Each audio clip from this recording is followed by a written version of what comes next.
तो चलिए आज हम यूनिट 3 स्टार्ट करेंगे, इलेक्ट्रोमैग्नेटिक इंडक्शन। ओके बच्चों, ठीक। तो आज हम यूनिट 2 स्टार्ट करेंगे। इस यूनिट 2 में हमको पढ़ना होता है इलेक्ट्रोमैग्नेटिक इंडक्शन। इलेक्ट्रोमैग्नेटिक इंडक्शन के बारे में हम लोग पढ़ेंगे, ठीक है ना। इसमें कई डिफरेंट टाइप के टॉपिक्स हैं, तो सब बारी बारी से एक एक हम लोग क्या करेंगे, कवर करेंगे, ठीक है ना। तो आइए, इसमें सबसे पहले हम लोग पढ़ते हैं मैग्नेटिक फ्लक्स पढ़ लेते हैं। अभी आपने इससे पहले इलेक्ट्रोस्टैटिक में इलेक्ट्रिक फ्लक्स पढ़ा, तो आज हम लोग मैग्नेटिक फ्लक्स पढ़ेंगे, ठीक है ना। मैग्नेटिक फ्लक्स, इसमें हम लोग पहले नंबर क्या पढ़ेंगे, मैग्नेटिक फ्लक्स पढ़ेंगे। ओके बच्चों, तो आइए हम लोग क्या करते हैं, डिफाइन कर लेते हैं इसे। आप लोगों को पता है कि मैग्नेटिक फ्लक्स होता क्या है। तो देखिए, जो हमारा मैग्नेटिक फ्लक्स है वो मैंने एक बार आपको इलेक्ट्रिक फ्लक्स जैसे पढ़ाया था, बस वैसे ही करना है।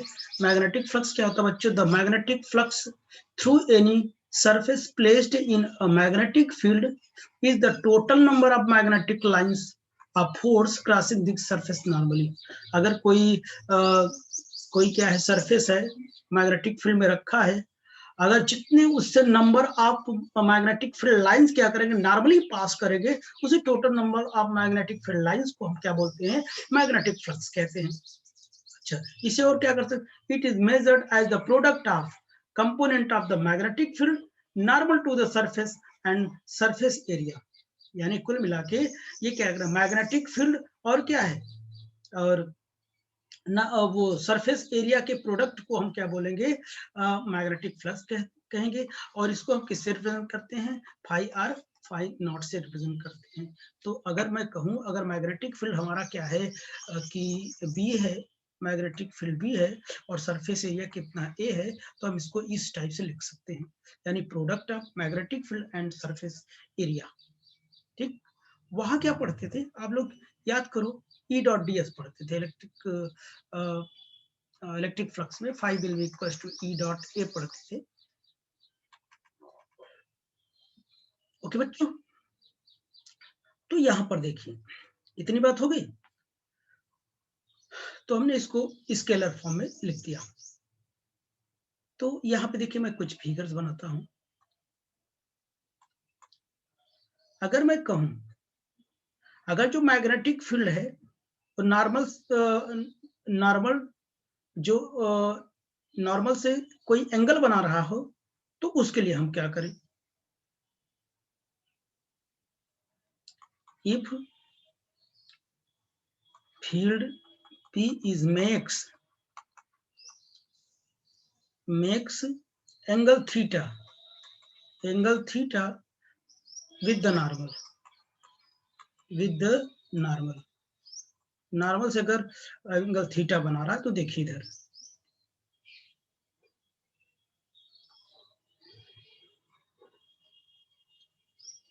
तो ये लाइन क्या करेगी, ऐसे पास कर रही, ये नॉर्मल की ही डायरेक्शन में है, ये नॉर्मल की ही डायरेक्शन में मैग्नेटिक फील्ड। यहाँ एंगल हमारा कितना है, ये क्या है, एरिया है, तो एंगल हमारा कितना है, 0 है। यहाँ पर थीटा कितना, यहाँ पर 0 है। और ये अगर मैं ऐसे बना दूं, हमारा सरफेस कुछ ऐसे रखा है, ऐसे रखा है, तो हमारा जो मैग्नेटिक फील्ड है ऐसे क्या करेगा, ऐसे पास करेगा, ऐसे पास करेगा। तो हमारा क्या हो जाएगा, ये जो होगा हमारा पी हो जाएगा, ये नॉर्मल से कितना एंगल बना रहा है, ये थीटा एंगल बना रहा है। ठीक, तो इतनी बात हो गई। तब इस केस में हम लोग क्या लिख सकते हैं, मैग्नेटिक फील्ड, तो फाई बी या फाई भी लिख सकते हैं, फाई भी लिख सकते हैं आप। तो कितना होगा, देखो इसका कंपोनेंट कितना होगा,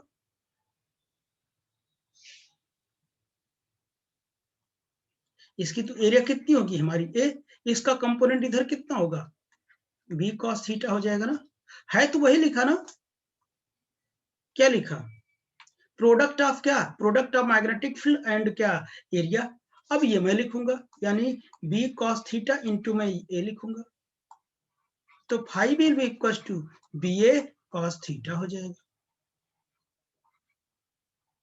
इसे वेक्टर फॉर्म में अगर मैं लिखूं तो इसको मैं लिख सकता हूं phi will be equal to B dot vector A, क्योंकि एरिया होता है कि एरिया वेक्टर भी होता है। मैंने आपको इलेक्ट्रिक फ्लक्स में मैंने वहां बताया था एरिया एलिमेंट क्या होता है। Area element is the vector quantity which is the normal to the surface, क्योंकि ये सरफेस से ऑलवेज क्या होता है, नॉर्मल होता है। ठीक, तो ये बात हो जाएगी। ठीक, ऐसे नॉर्मली आप कह सकते हैं, ठीक है ना।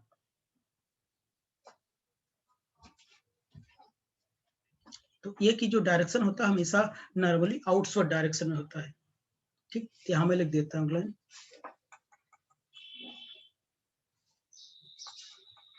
The direction of vector A is the direction of the outward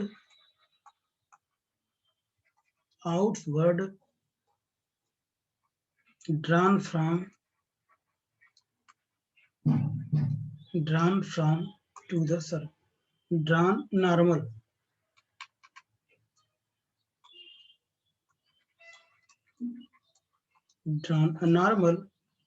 to the surface,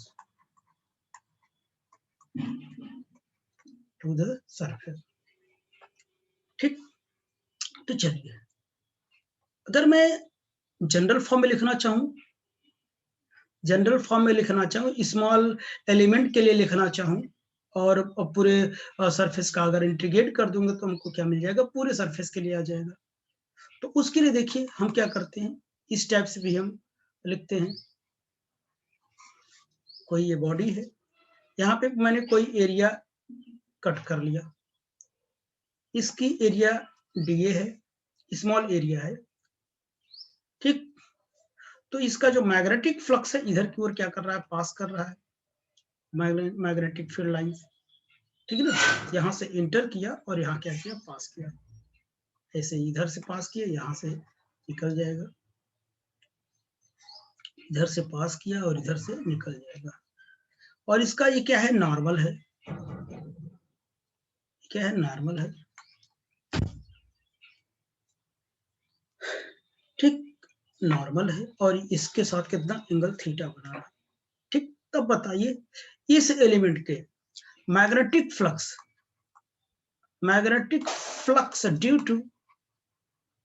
due to D A element मैं कितना लिखूं, तो phi B will be equal to integration of surface integral of कितना हो जाएगा, या मैं ऐसे लिखूं पहले, इस स्मॉल एरिया के लिए क्या हो जाएगा, मैग्नेटिक फ्लक्स भी स्मॉल होगा, और इसमें क्या, परपेंडिकुलर टू बी, एंड क्या हो जाएगा, डी हो जाएगा। तो ये कितना है बताइए, ये कंपोनेंट कितना है, ये कितना होगा, बी कॉस थीटा होगा क्या, तो इसकी जगह मैं लिख दूंगा B cos theta, B cos theta D हो जाएगा, और D phi B will be equal to P dot D लिख सकता हूं क्या, वेक्टर फॉर्म, ठीक। अच्छा, ये हो जाएगा,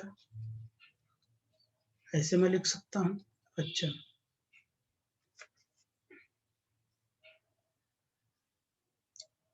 अब बताइए, अब मैं क्या करूं,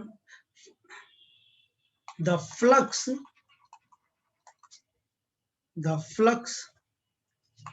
of B through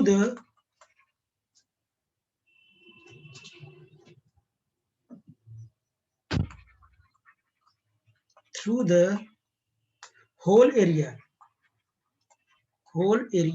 a, whole area के लिए अगर निकालना चाहूं तो क्या हो जाएगा, तो बताइए 5b will be equal to, हम होल एरिया लगा दूंगा, होल एरिया के लिए क्या हो जाएगा, b डॉट कितना हो जाएगा, d हो जाएगा।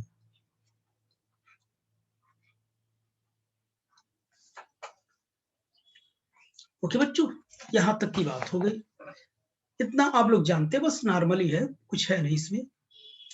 आगे देखो, हम इसकी यूनिट निकालते हैं, unit of 5b, we know that जो 5b होता है कितना, ba होता है, unit of 5b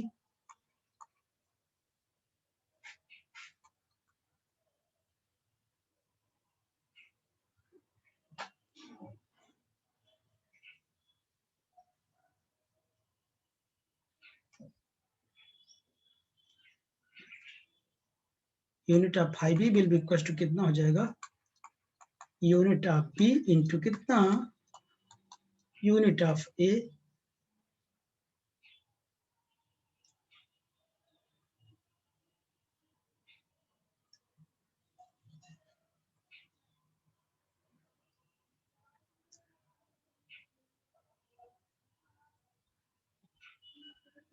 unit of a कितना हो जाएगा, यूनिट ऑफ b बताओ भैया,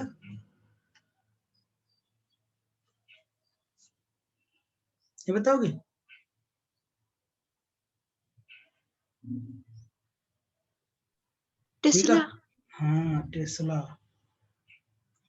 टेस्ला और क्या, मीटर स्क्वायर, टेस्ला हो जाएगा ना। और एक फॉर्मेट में भी और भी लिख सकते हैं आप, जैसे मैं यह बराबर क्या होता है, क्यू वी बी होता है ना, क्यू बी साइन थीटा, तो अगर मैक्सिमम कंडीशन के लिए देखो तो क्यू वी बी हो जाएगा, B will be equal to F by क्या, क्यू वी हो जाएगा। होगा ना, इसका न्यूटन कूलाम और मीटर पर सेकंड, यानी newton second by coulomb metre ना। तो कई फॉर्मेट में आप लिख सकते हैं इसे, तो यूनिट ऑफ 5b कितना हो जाएगा, unit newton second coulomb metre into metre square, 1 metre से मीटर कट गया, newton metre second by coulomb. और ये भी जानते हैं क्यू बराबर कितना होता है, आई टी होता है, या आई बराबर क्यू बाई टी होता है। तो क्यू बाई टी का मतलब समझते हैं, ये कूलाम बाई सेकंड क्या होता है, एम्पियर लिख सकता हूँ क्या मैं, तो इसको देखो मैं क्या लिख सकता हूँ, न्यूटन मीटर बाई क्या, coulomb by second, this is ampere, newton metre by कितना, एम्पियर। न्यूटन मीटर क्या होता है,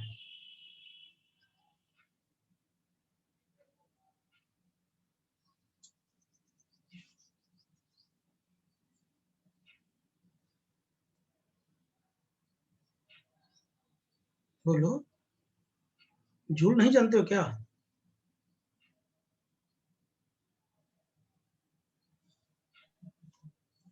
देखो हो जाएगा ना। तो ये चीज लिख सकते हैं ना। तो अब देखना इसी को हम क्या लिखेंगे, हम लोग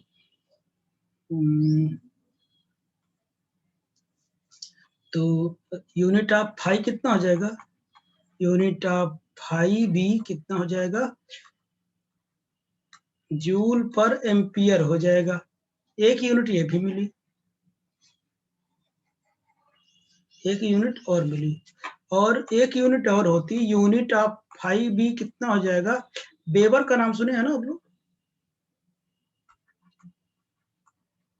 वेबर, डब्ल्यू बी से लिखते हैं, ये भी होगा, टेस्ला मीटर स्क्वायर, वेबर लिखो, जूल पर एम्पियर लिखो, एक यूनिट और होती है, देखना भी, अभी मैंने बताया ना unit of phi, unit of जो फाई भी होगा हमारा कितना है, जूल पर एम्पियर है ना? तो जूल पर एम्पियर को मैं यही लिखा था, थोड़ा चेंज कर रहा हूँ, फिर से कूलाम पर सेकंड लिख दूं ना, तो ये ऊपर चला जाएगा, जूल सेकंड बाई कूलॉम, ध्यान नहीं दिया। इसको एक चीज और बोलते बच्चों, इसको बोलते हैं वोल्ट सेकंड, वोल्ट सेकंड। ये यूनिट इंटर के एग्जामों में बहुत पूछा जाता है, ठीक, क्योंकि काफी लोग जानते नहीं, कर नहीं पाते। ये यूनिट है, कई फॉर्मेट मैंने फाई के यूनिट बता दिया, वोल्ट सेकंड, वेबर, जूल पर एम्पियर, टेस्ला मीटर स्क्वायर, सब कुछ आप चेक कर सकते हैं।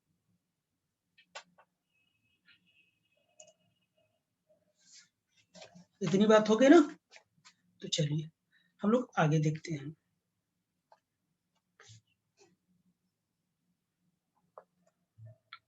एक चीज और, यहां तक की बात हो गई,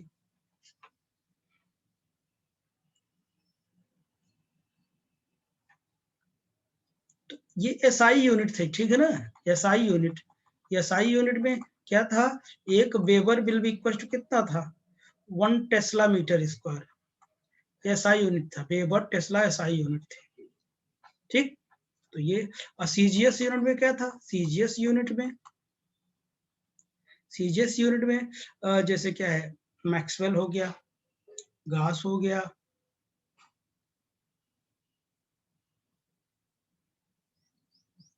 मैक्सवेल भी होता है। सीजीएस यूनिट में क्या होता है, मैक्सवेल भी होता है। यूनिट ऑफ 5b, देख रहे हैं कितनी बात बता रहा हूँ, 5b क्या हो जाएगा, इज मैक्सवेल, मैक्सवेल होगा सीजीएस यूनिट।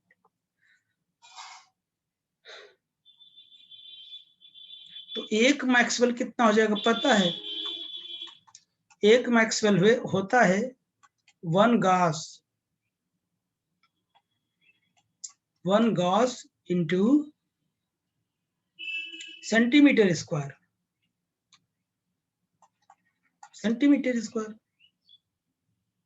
यानी इसे अगर मैं रिप्रेजेंटेशन में लिखूं तो ऐसे लिखा जाता है 1g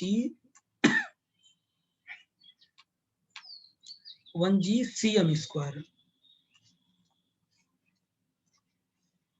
ठीक। अगर रिलेशन निकालूं, relation between weber, weber and maxwell, तो ये क्या होता है पता है, एक weber will be equal to 10 power 8 Maxwell.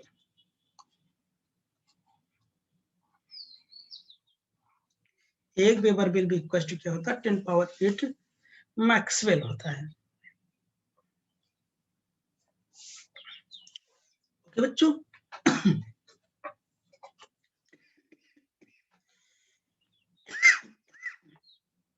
अब देखना है यहाँ, अब हम डायमेंशन की बात करते हैं। डायमेंशन ऑफ 5b वो सब लोग जानते हो, we know that 5b will be equal to ba, dimension of 5b, b की डायमेंशन कितनी होगी,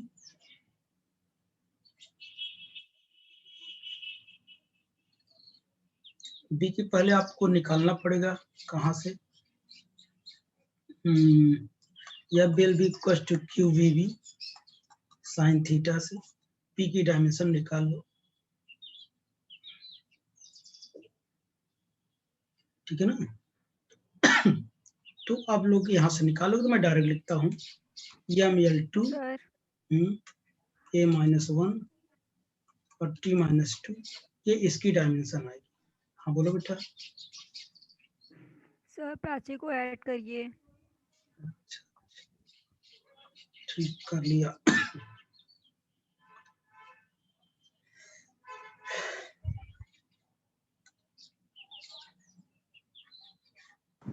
ठीक, तो यहां से आप क्या कर सकते हैं, कैलकुलेट कर सकते हैं।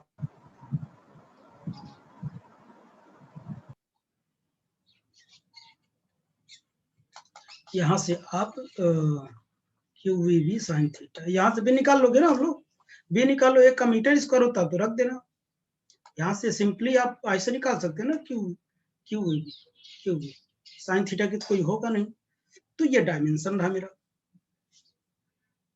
ठीक, तो अब देखना आप लोग, अब हम लोग पॉजिटिव एंड नेगेटिव फ्लक्स बताते हैं क्या होता है, positive and negative flux.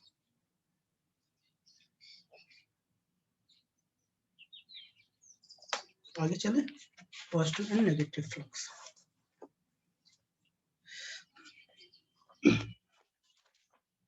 Positive and negative flux क्या होता है ये देखो, positive and negative flux, positive and negative flux,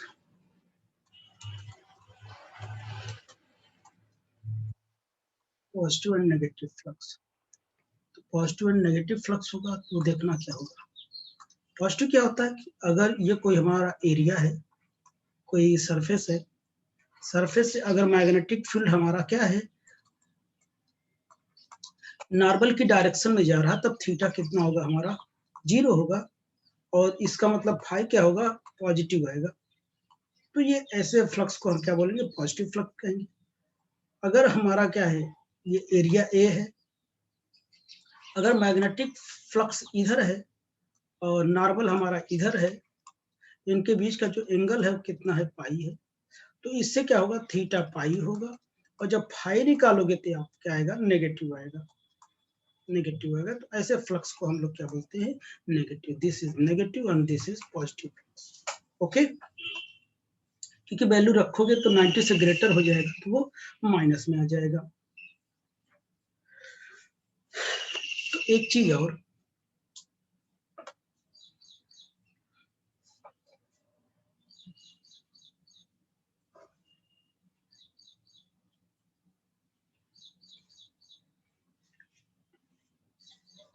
magnetic flux maximum minimum कब होता है वो आपको पता है।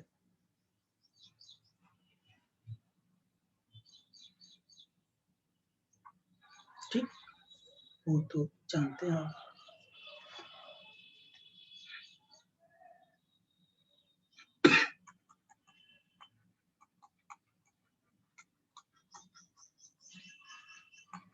फाई बराबर बी ए कॉस क्या होता है, तो थीटा होता है।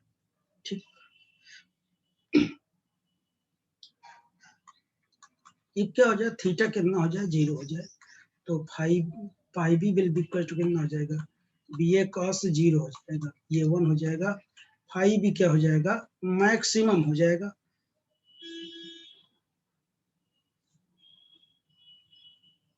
कितना हो जाएगा, मैक्सिमम हो जाएगा।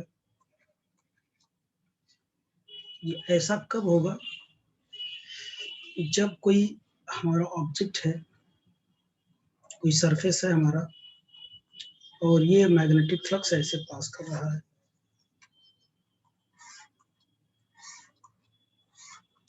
ये भी पास कर रहा है, और नॉर्मल हमारा क्या है, उसी डायरेक्शन में है, तो यहाँ ऑब्वियसली थीटा 0 होगा, तो फाई कितना हो जाएगा, मैक्स हो जाएगा। नेक्स्ट नंबर, ये थीटा कितना हो जाएगा, 90 हो जाए। तो ये देखना,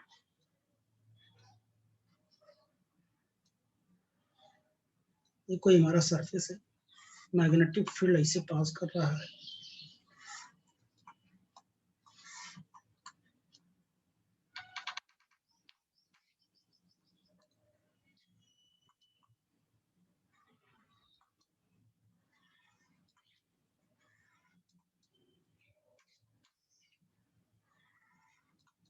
ये ऐसा है, और हमारा नॉर्मल क्या है, ऐसा है, ये कितना 90 बना, थीटा 90, फाई कितना 0, यानी phi will be equal to B A cos 90, ये वैल्यू 0 हो जाएगा, फाई भी मिनिमम आएगा, वो भी कितना आएगा, 0 आएगा।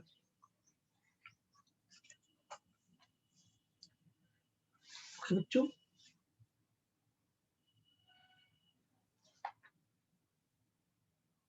मिनिमम क्या आएगा, इससे नेगेटिव भी जा सकता है, लेकिन मैंने ये मान लो कि ये 0 है, ठीक है, मिनिमम लिखो, क्योंकि एंगल और नेगेटिव में ले जाओगे तो इससे भी कम आएगा, ठीक है ना। तो कितना हो जाएगा, ये 0 लिखो, बस हो गया, ठीक।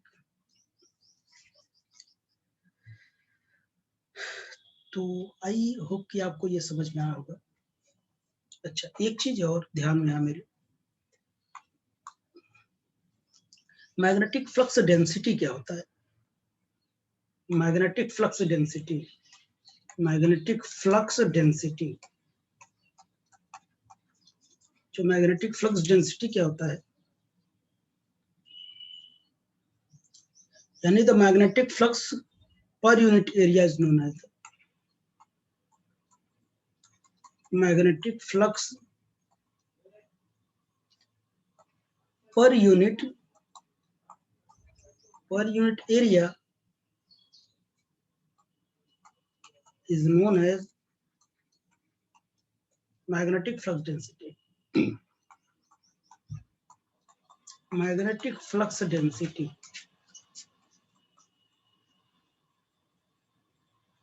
इसे आप क्या लिख सकते हैं, फाई बराबर बी बराबर फाई बाई ए, इसी को हम लोग वो मैग्नेटिक फील्ड कहते हैं, ओके। तो ये बात समझना है, आई होप कि आपको समझना होगा। तो चलिए अब हम लोग नेक्स्ट टॉपिक में मिलते हैं, और ओके, तो उसके लिए हमको फिर से जुड़ना होगा। सर हम्म, एक पेज